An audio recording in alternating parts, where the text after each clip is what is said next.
The incarnate truth, a deep analysis. The Greek horizon, Plato's just man, and the Logos.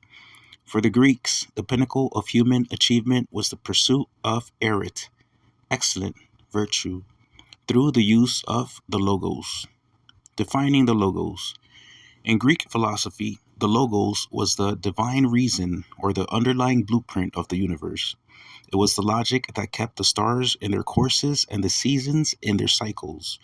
However, to the Greeks, the Logos was an impersonal force, a cosmic math equation, not a friend. Plato's prophetic insight. In Book 2 of the Republic, Plato explores the nature of true justice. He posits that if a perfectly just man ever walked the earth, he would be treated as a criminal. Plato's reasoning was that a truly good man would be so different from a corrupt world that the world would hate him. The historical parallel. Plato wrote that this man would be scourged, racked, and finally impaled. The Greek word used for impalement was often associated with the same gruesome public execution that the Romans later refined into crucifixion. The unknown God. Centuries later, when the Apostle Paul stood at the Areopagus, a high court in Athens, he saw an altar dedicated to the unknown God, Agnotos Deo. The Greeks had reached a logical ceiling. They knew a supreme cause existed, but they admitted he was unknown. Paul's message was that the unknown God had finally revealed his face in Jesus. The Jewish foundation, from shadow to substance.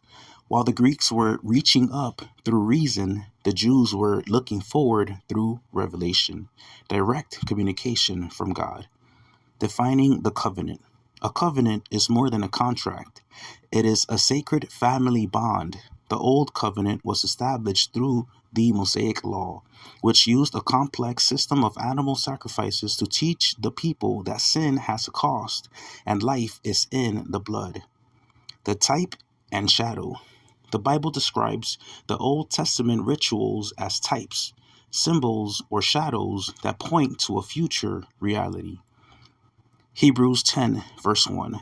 The law is only a shadow of the good things that are coming, not the realities themselves. For this reason, it can never, by the same sacrifices repeated endlessly year after year, make perfect for those who draw near to worship. The final Passover. For 1500 years, the Jews killed a lamb at Passover to remember their deliverance from Egypt. When John the Baptist saw Jesus, he declared, "Look, the Lamb of God, who takes away the sin of the world." John 1, verse 29. Jesus was the substance that the shadow had been predicting for centuries. The event. The Logos became flesh. The most explosive claim in human history is the incarnation, the idea that the infinite God entered finite time. Defining the incarnation. From the Latin incarnatio, being made flesh, this is the belief that the second person of the Trinity took on a human nature. The bridge of John. The Apostle John wrote his gospel specifically to bridge the Greek and Jewish worlds. John 1, verses 1 and 14. In the beginning was the Word, Logos, and the Word was with God, and the Word was God. The Word became flesh and made his dwelling among us. We have seen his glory, the glory of the one and only Son, who came from the Father, full of grace and truth. Why this mattered? To a Greek, God was the unmoved mover, a being so perfect he couldn't be affected by human suffering. John's claim that God became flesh and suffered was a scandal to the Greeks, but it was the only way to heal the rift between the divine and the human. The historical and psychological proof. The witness of blood. The validity of this claim rests on the historical actuality of the resurrection. The secular evidence.